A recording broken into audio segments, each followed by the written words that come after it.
Bismillahirrahmanirrahim. Assalamualaikum warahmatullahi wabarakatuh. Perkenalkan, nama saya Kevin Renalfi Ahmad dari kelas 12 IPA 4. Kali ini saya akan membahas sintesis protein atau ekspresi gen, atau bisa juga dibilang pembentukan protein yang terjadi di dalam tubuh.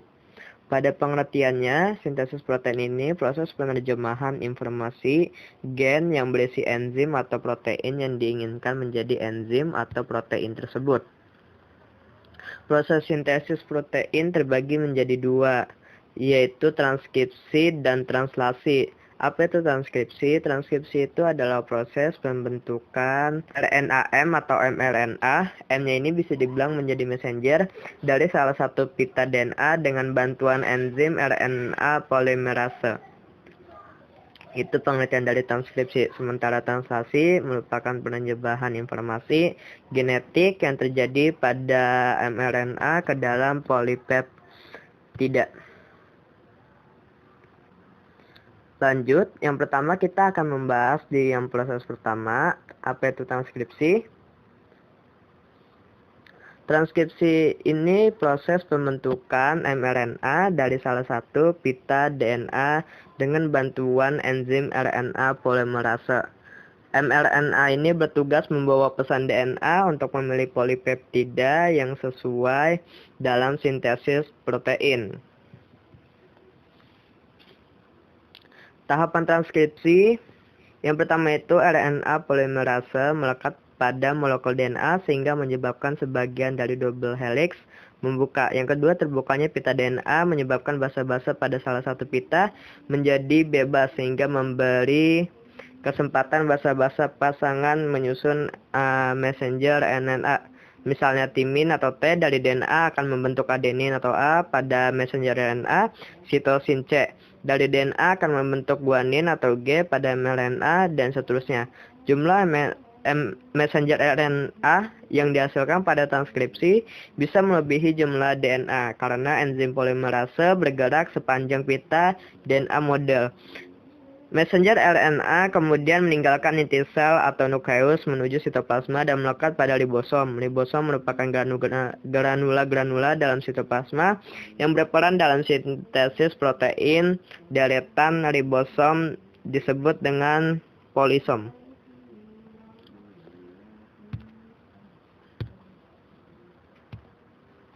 Nah, di sini terdapat gambarnya.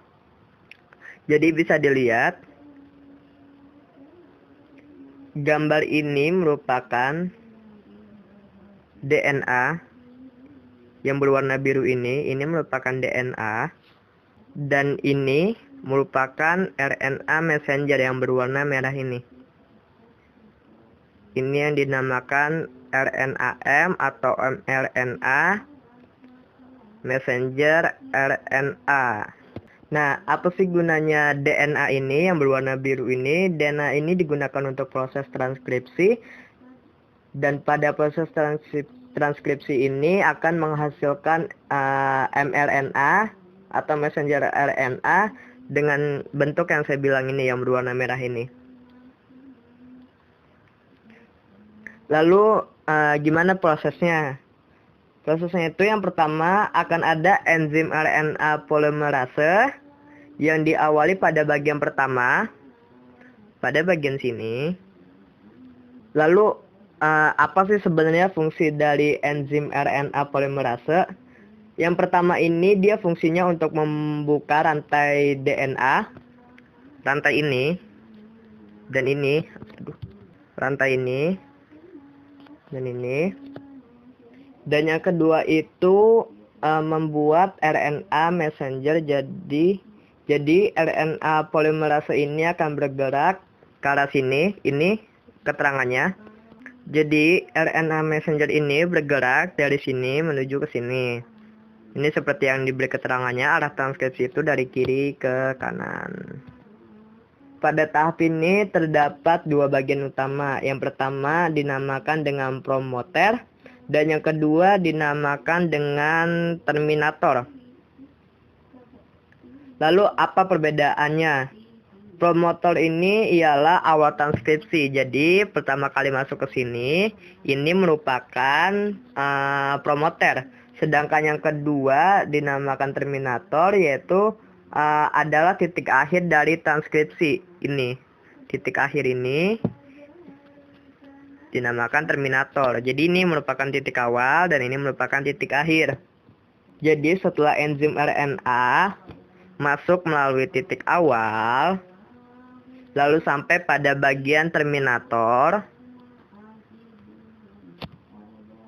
nanti RNA messenger ini akan susah dibuat sehingga terbentuk yang dinamakan mRNA. Dan ini merupakan proses transkripsi.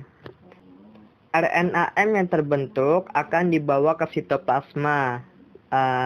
Lalu lanjut ke tahap berikutnya, yaitu tahap translasi.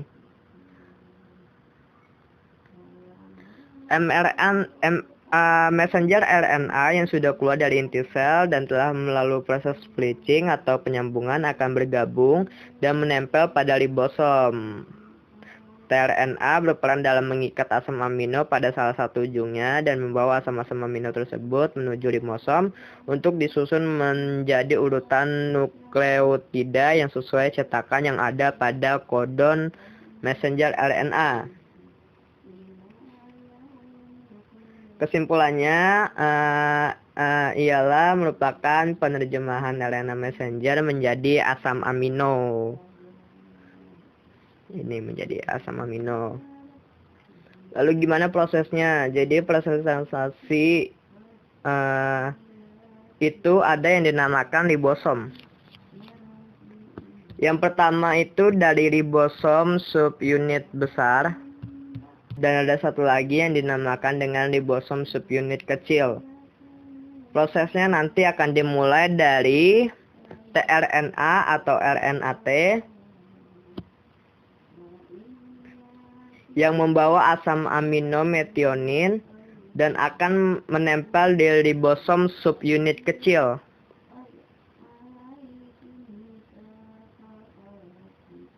Nih, subunit kecil.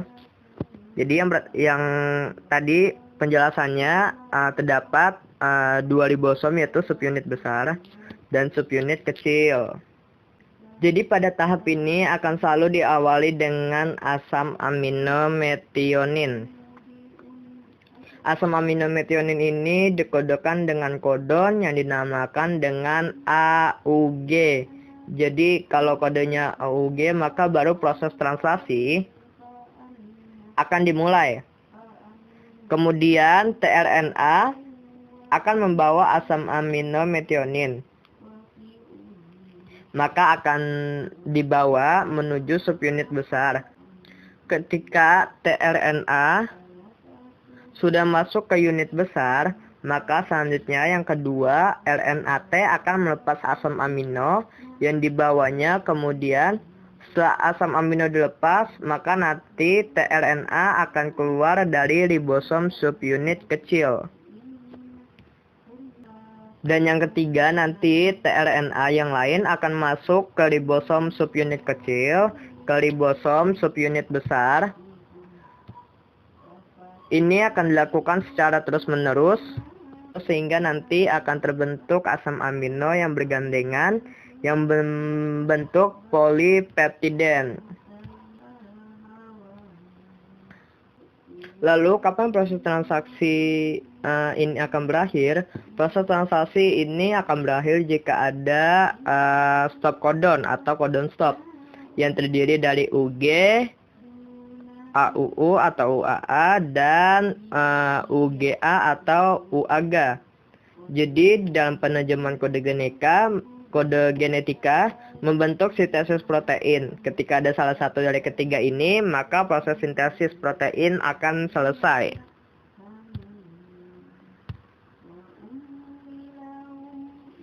Kesimpulannya, tahapan sintesis protein adalah yang pertama, DNA membentuk messenger RNA untuk membawa kode sesuai urutan basa N-nya. Yang kedua, messenger RNA meninggalkan inti menuju ke ribosom dalam sitoplasma. Yang ketiga, tRNA membawa asam amino yang sesuai dengan kode yang dibawa oleh mRNA. tRNA ini bergabung dengan mRNA sesuai dengan kode pasangan basa N yang seharusnya. Yang keempat, asam-asam amino akan berjajar dalam urutan yang sesuai dengan kode sehingga terbentuklah protein yang diharapkan. Yang terakhir, protein yang terbentuk merupakan enzim yang mengatur metabolisme sel dan reproduksi. Itu saja yang bisa saya sampaikan tentang sintesis protein. Lebih kurangnya mohon maaf. Wassalamualaikum warahmatullahi wabarakatuh.